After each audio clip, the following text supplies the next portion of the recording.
Hey there. Are you developing or updating your brand? And what is a brand anyway? How do you get one? What are you supposed to do with one? My guest today will answer these questions and more. Hi, I'm Patricia Durkin, the Christian Message Coach, and this is Marketers on a Mission, the Facebook Live show that offers tutorials and interviews to help Christian writers and speakers take their message online. This is episode number 99. Can you believe that? Big 99. 3 elements of a dynamic brand with guest author Lori Boruff. Hello, Lori. How are you today? I'm wonderful. I'm so happy to be with you. It's been a long time, Patricia. It has elements of a dynamic brand with guest. It has been a long time, but you're so experienced at this. It's really kind of you to come and join the newcomer. Let's start by talking about your many projects. Okay, is that all right? Yes, I have had many projects. Let's do that. Okay, so then we'll segue right into the 3 elements of the dynamic brand, having a dynamic brand. So you've written 1 book. You've been a public speaker for years. Yes. You're a former radio show host, which I find very exciting personally. And you're the co-director, is that right, of the Christian Communicators Conference in Colorado Springs. Is that right? That's correct. And I have 2 business partners, Tammy Whitehurst and Sherry Poundstone. And we put off an awesome conference. And it's relatively new, isn't it? It is. It's been around for a little while. The 3 of us are new. We're going into our 3rd year. And maybe that's not new anymore. We just have a great time and have just a great conference. So we're excited for March 2019. 2019. Already looking forward to it. Let's come back to the conference in just a moment. First, I want to ask you, you say on your website that you, being me as the reader, that we are the best person to do what God has called us to do. What do you mean by that? What does that mean to you, Lori? God has given each one of us our own story. And you're the one that knows best how to tell your story. So He's designed you in every single way, your personality, your style, just every single way He has designed you to be the author of your story. You're the best one to do it. And you help people do that, don't you? I do. Long time ago, I was just teaching a lot of classes. I had gone through a healing journey of my own and was teaching classes on forgiveness and trust and unmet expectations and how to process all that pain that happens in life. And so I just decided that, and my topic is hope. But so everybody needs hope, right? And so yes. My audience was so large. And I even had a publisher say to me one time, he said, Lori, hope is too big. You got to narrow it down. And so I decided one day, I was thinking, wow, if I could help equip other women to share their stories of hope, we could reach a whole lot more people. Yes. Yeah. Right? So that's what I decided to do, is help women get over their fear of public speaking and find more confidence and clarity in what their message is, so they can go out there too and share their story. I love that description, because that's right up my alley. I have a heartbeat for a similar topic, and so I'm interested in learning more about that as the Lord allows. Let's talk first, though, about your book, or move to your book. It's Hope in the Ruins, a rescue and recovery plan for hearts in crisis. Love that title. Thank you. I hope it describes, that's my target audience. Since we're talking about branding, that is my target audience, is people that are in crisis. And they're either in the middle of it or they've just come out of it, and they just, are looking for hope. And it's there. We just have to dig through the despair, the doubt, the discouragement, the disappointment, and dig through all that and find it. So I give ladies some tools to do that. Grace always allows us to experience a problem or a challenge in our lives, so that and all the gunk that's attached to those problems, then He delivers us in His time, so that we can then turn and share those answers, insights, lessons with our ideal target market. Don't you agree? I totally agree. And I'm sure a lot of the viewers know that, because they God will bring people to them that have had similar situations. If it's been your experience with an abortion or grief or just, addictions, whatever, God seems to bring you those people. Yes. And he wants to use you. I always say that God uses us because of our pain, not in spite of it. He will use us because of it. Yes, yes, I love that. What are you open to sharing? What crisis you learned? How you learned? What crisis you were in order to learn these things that you share with other people? Sure. Just real quick, when I was 17, I was raped by a trusted friend. And that was I just did a nosedive into alcohol and drugs. And, I just decided that one day I wanted to take my life.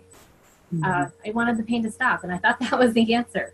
But it wasn't the answer. And God, just at the very last microsecond, Jesus grabbed me. He grabbed my heart. He changed me. He opened my eyes. It was just an absolute transformation. And so, that was kind of the one of the trauma. And then as you get married and you raise kids, other things happen.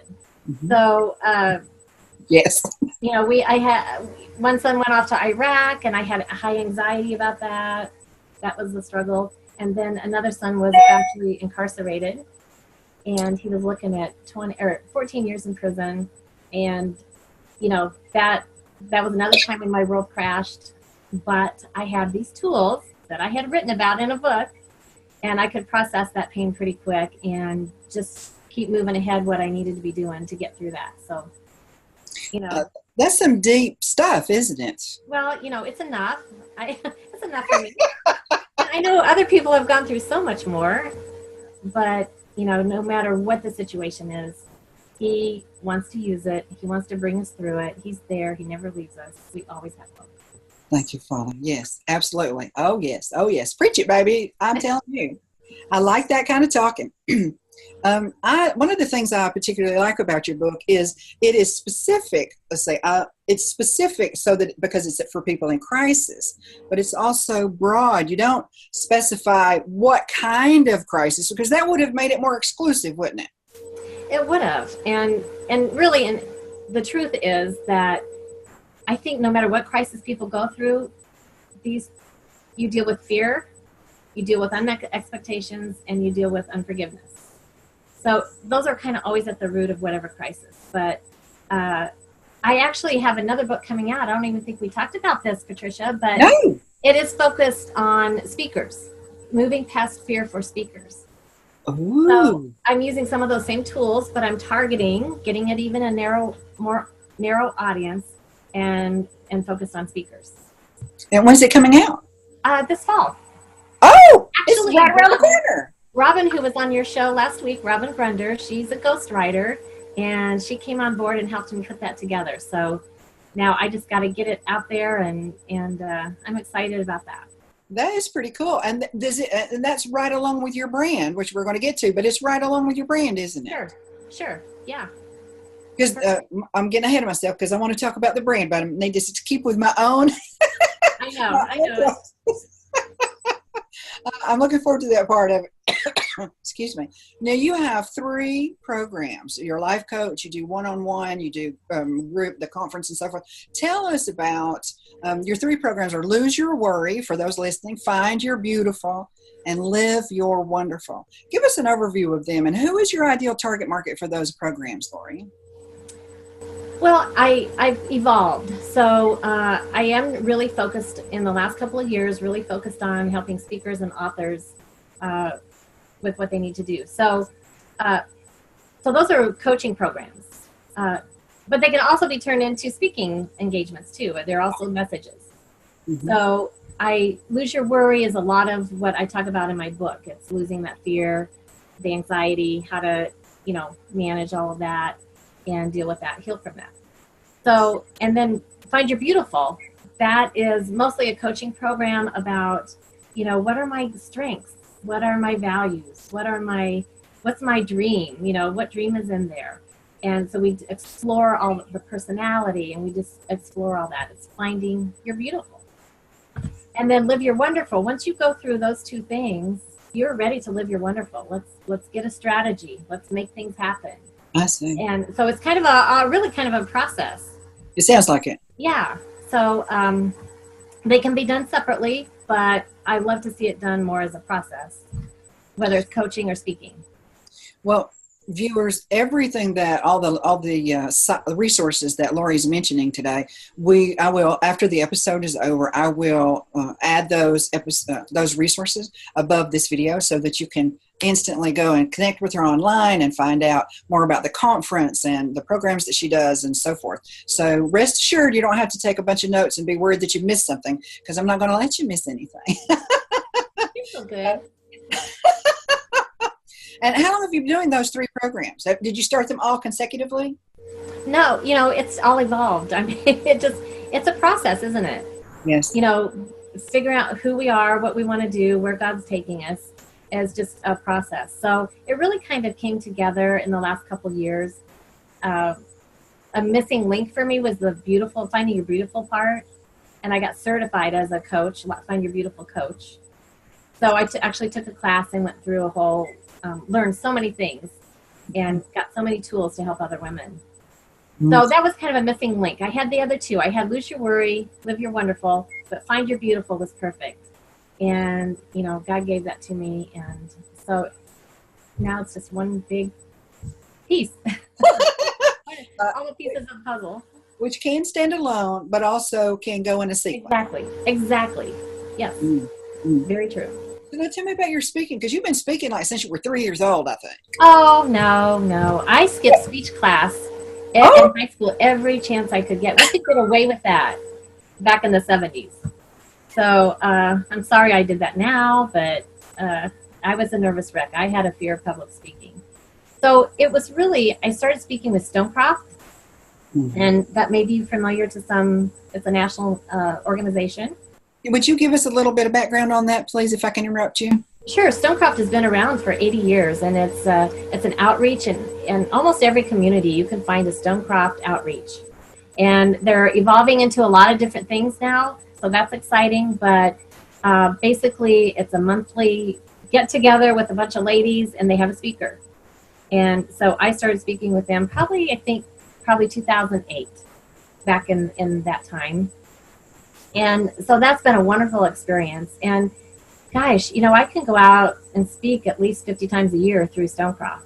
Wow. It's a great opportunity to share my story. And, we always, Jesus is the focus, and we keep him the main thing. So it's very, very awesome opportunity. Do you stay local, or do you go regional or national with Stonecraft, Lori? I haven't gone national yet. That's kind of on my bucket list to do. So I speak in 5 states. That's about as far as I travel. I don't do a lot of flying, so if I can drive 5 to 6 hours, I can be in 5 states. So it's a great opportunity. I've been to several Stonecraft meetings, and each one was unique, but each one also was fun and uplifting, encouraging, and you got that word by someone telling their story. Exactly. Yeah, it's I just can't say enough about it, and they're really expanding into a lot of different areas now. With they have Moms on the Run. They just have a lot of programs to reach into the younger moms who are struggling and raising their families, and they have a lot of prayer groups. So I just have really enjoyed it. When I wasn't truly involved with them, but I was a guest several times, and at that time, young mothers weren't really a part of it. So is that one of their expansions, or did it just happen to be where I was? Well, when I started going back when I was 20, there was a lot of young moms. A lot of young moms were at home, and so we would have like 150 people at a meeting. Well, now Mom started working, and it just got changed. Well, now in the last couple of years, they are involving, maybe instead of a monthly meeting, they might have once a quarter meeting or something like that, and make it on relevant topics for the ladies today they're worried about their health, they're worried about their finances, they're worried about raising their kids. So they really bring in some of those relevant topics, and so there's just something for every age, everybody, every age. You speak in addition to Stonecraft, of course. Tell us about that, please.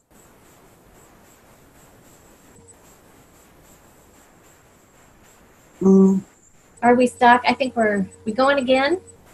yes, I'm sorry we had a glitch. Thank you for noticing. I felt kind of stuck there. Yes, we did get stuck. That's not. Um, I'm sorry. Go ahead. I apologize. Oh, we're stuck again. Help us, Lord Jesus. I think we're good. Okay. Okay. On my end, we are. Okay. So you speak in addition to Stonecrop because you've got a broad spectrum there. Give us a little bit of rundown about your topics and your focus and that you're speaking. I've really been involved in the last couple of years with Christian Communicators. So I've been doing a lot of training, but I do I love small groups. So I create my own workshops and do a lot of, my own events, and I love to do that. So that's kind of the way a lot of my speaking takes place. So I'm on a womenspeaker.com speaker bureau, so that's nice to be involved in that. And I'm just now looking to expand into bigger audiences. And we can find. Go ahead.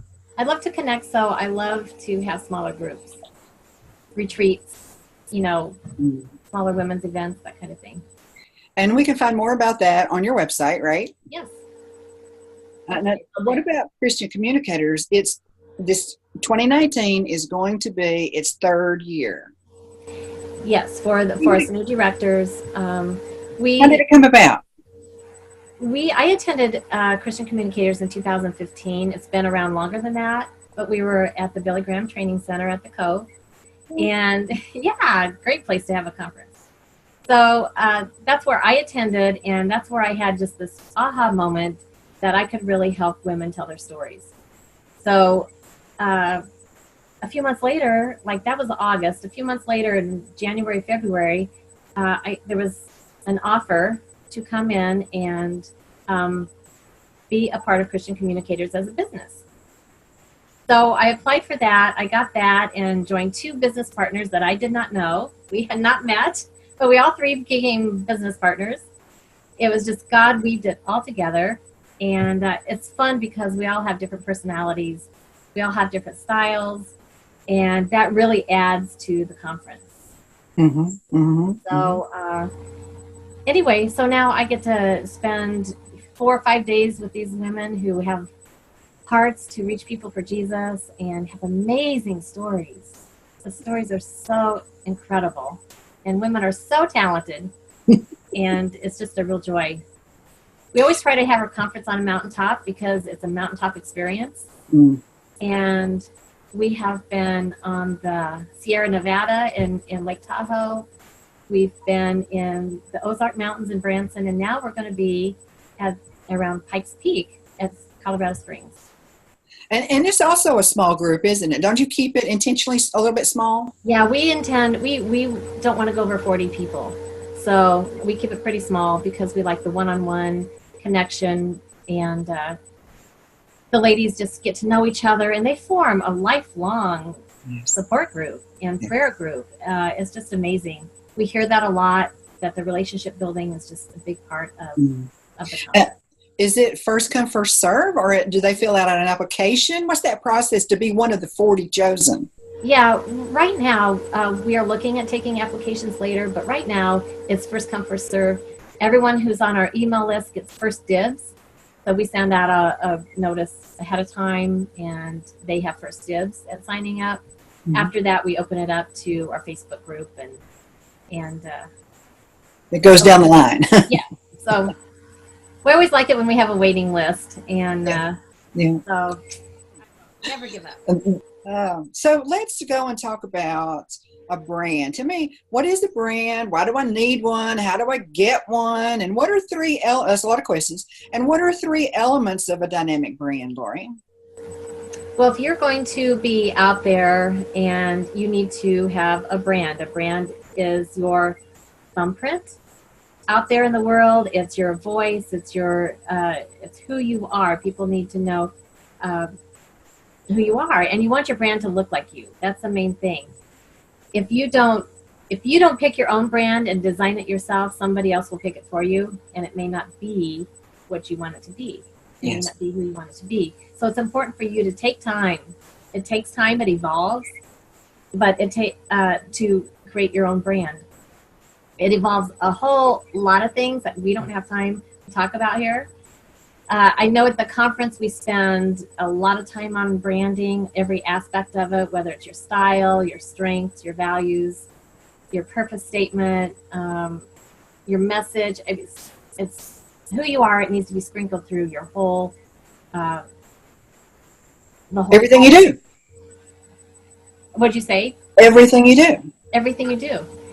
Even down to what I'm wearing. I don't know if people can see, but this is my brand color.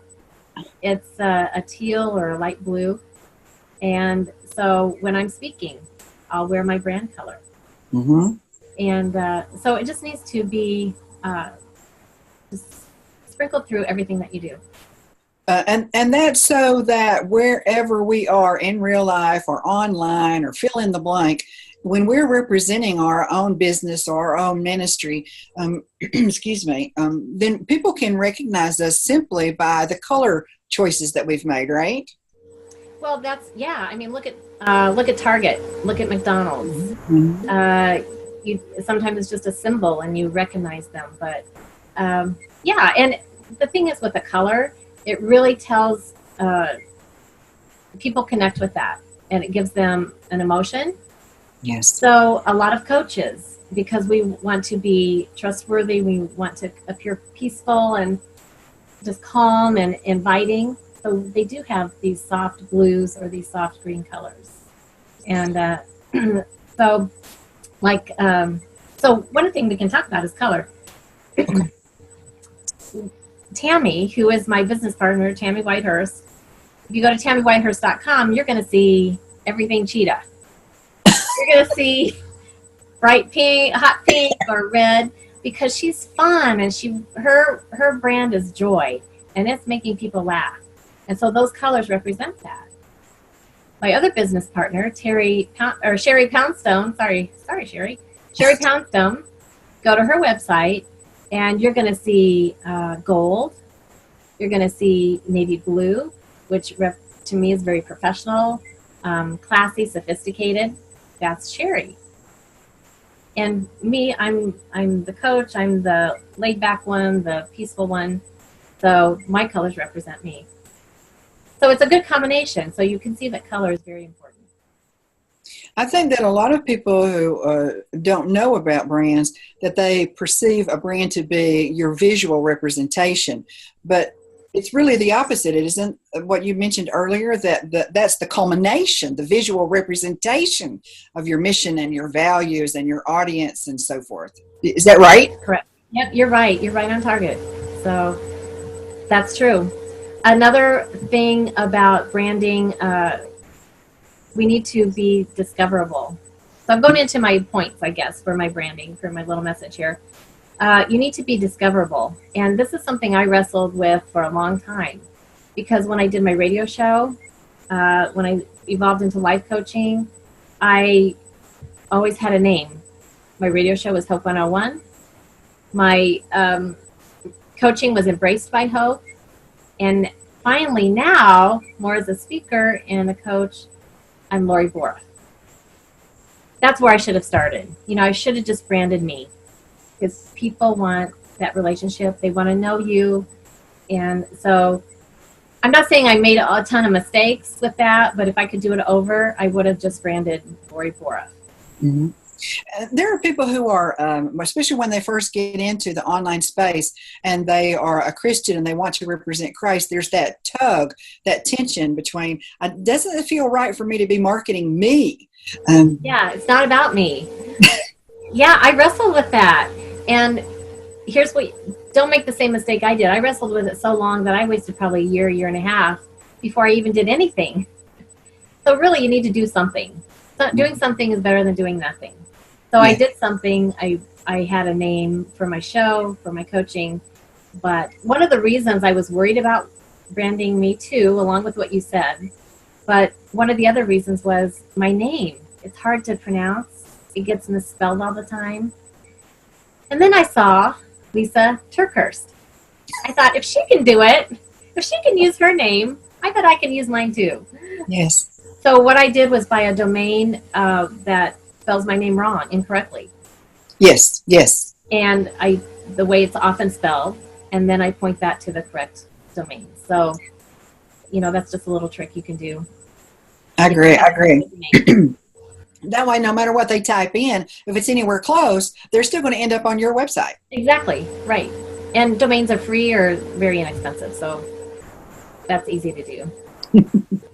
So really, I would encourage people to just brand themselves. Be discoverable. Would be the first thing. Mm-hmm. We also want to be ourselves in that. Figure out what your style is. Who are you? Figure out what your style is.